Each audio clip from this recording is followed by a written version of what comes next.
see numbers written on the fences or the marks on the blacktop here. They divide up all the areas for camping, and they'll fill every one of them here for the Daytona 500. So if you are a camper, you want to come here, you got to make sure you get hold of ticketing early, and if there's not any left over where you would like to camp, put your name on a call list, and if that person cancels, you'll be one of the ones that they give a call to. You can camp to the left over there. You got the red camping. You got blue numbers on the one closer to the lake. Red numbers to your right over there by the infield road course. Again, camping everywhere. A lot of people like camping over there by the lake. That's because you're sitting right there by Lake Lloyd. You feel like doing a little fishing to relax. There's a walkway all up and down the side of the lake where you can do a little catch and release fishing. That lake is also where the competitors swim during the 2 triathlons that we hold here. Oh, man. We hold 2 world-class triathlons. They swim in that? Every year. Now that lake named Lake Lloyd is because of a gentleman named J. Saxton Lloyd who used to own the Cadillac and Buick car dealerships here in Daytona. He was actually good friends with the France family all their lives, helped Mr. France out get started as a young mechanic. And then when Mr. France decided he was going to go off and build his own garage and start building race cars, he helped sponsor some of his beginning race cars. And then when it came to building the Speedway here towards the end of the build, they actually ran out of money. So the France family went back to the bank and wouldn't loan them any more money. Said, you have too many loans out already. You're going to need a co-signer. So they went to their good friend Mr. Lloyd and co-signed for the last part of the loan. They got the money they needed to finish the Speedway. To say thank you, they dedicated the lake in the name of Mr. Lloyd, knowing that every time we talk about the Speedway, we also talk about the lake and let everybody know how important Mr. Lloyd was to the completion of our Speedway. Again, down here at the west end of our infield, to your right is the West Horseshoe Loop. Again, how close you can get to that 180-degree turn right there.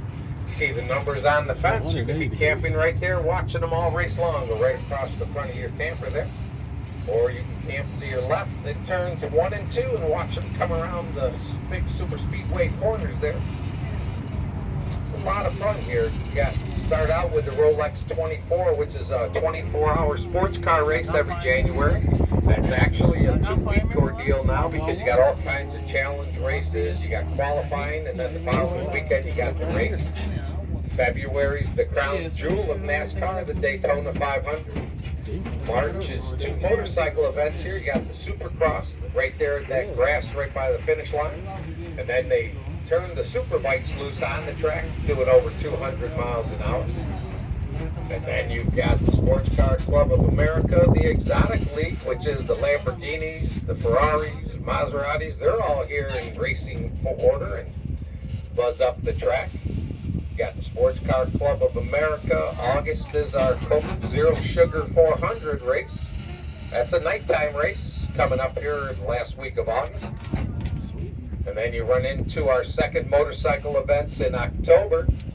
And then November, a whole bunch of stuff goes on. We got the world's largest antique car show and swap meet here called the Turkey Rod Run. That's where this whole infield is jam-packed.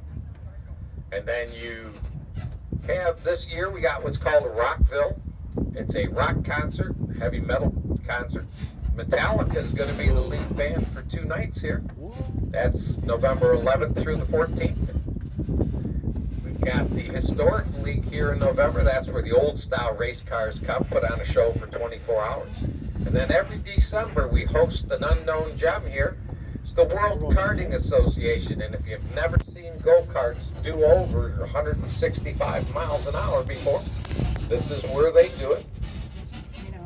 All right, we're going to go underneath turn 1 of our super speedway now. This is how you can come and go as you please now during the races. We're going to end up about 20 feet below the racing surface, 500 feet long, and on most of the walls on each side there's pictures of different style racing, some of the happenings in the past. Oh, wow.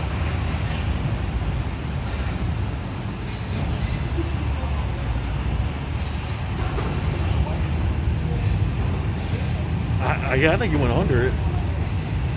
Jeff Gordon. Jeff Gordon. We're underground.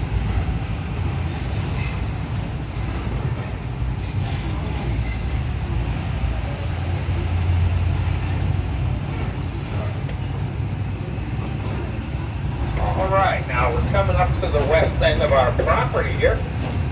If you came all the way down here by Rooms to Go or Target, take a left onto Williamson Boulevard. You can come in this gate 40 over here. That's the way you would come in if you're going to come in for one of the car rides, or if you're camping in the infield, or even if you're camping in our west lot here. There's another 900 campsites over here.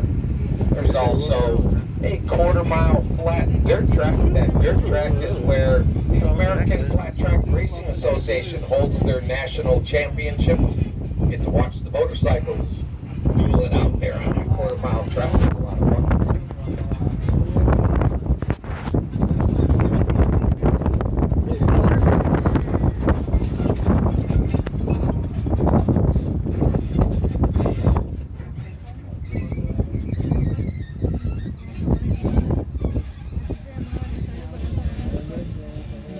Oh, that was automatically.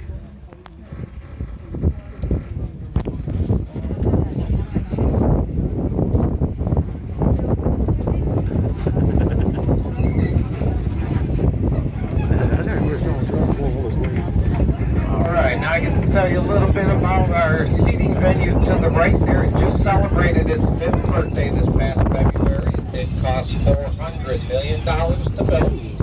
It's 8/10 of a mile long, 152 feet in the air at both ends, 172 feet in the middle. It's so long we had to take the curvature of the earth into consideration when we were building it and raise this west end 7 inches for it to match the east end, because we had to make sure it stayed perfectly level, because no more adjustable stairs and walkways. They're all nice poured concrete floors and stairs. Each entrance has elevators and escalators. Each entrance also has sponsors. This way, it's a benefit to the fan when the fan gets here. They get greeted by the sponsors. They're handing out little information and goodie bags about their business, so you never know what you're going to get from them. No matter what time of day or night you come by our Speedway here, the lights are always on, TVs are on. That's because we do a lot with solar power here.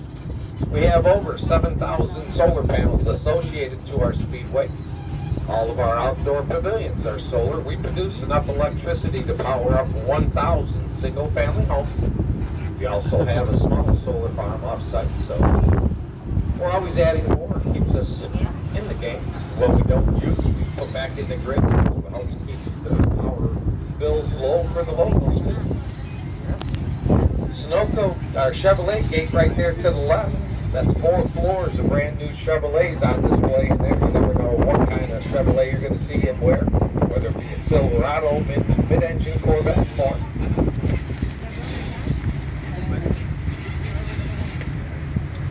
Chrysler and Ford have their car corrals only set up when race days here. Exalta Coatings, which is a paint company, they're our center entrance here. It's also our hospitality entrance. The elevators are to go up to those nice suites that are up on top. You never know who you're going to see come in and out of this entrance. We're going to be going in this next entrance called the Toyota Gate. Now do me a favor, please do not leave anything of value on the tram, because we're not going to be able to see it once we're up inside. I'll come to a stop over here. We'll head inside, get to take a look around a little bit, see what $400 million did, try out some of the seats, ask some questions if you like. And then I'll get you all to the Motorsports Hall of Fame of America, where Michael McDowell's car waits for you, sitting up on the stage, just the way we took it out of Victory Lane after the Daytona 500 this year. So once I come to a stop, drop the chains to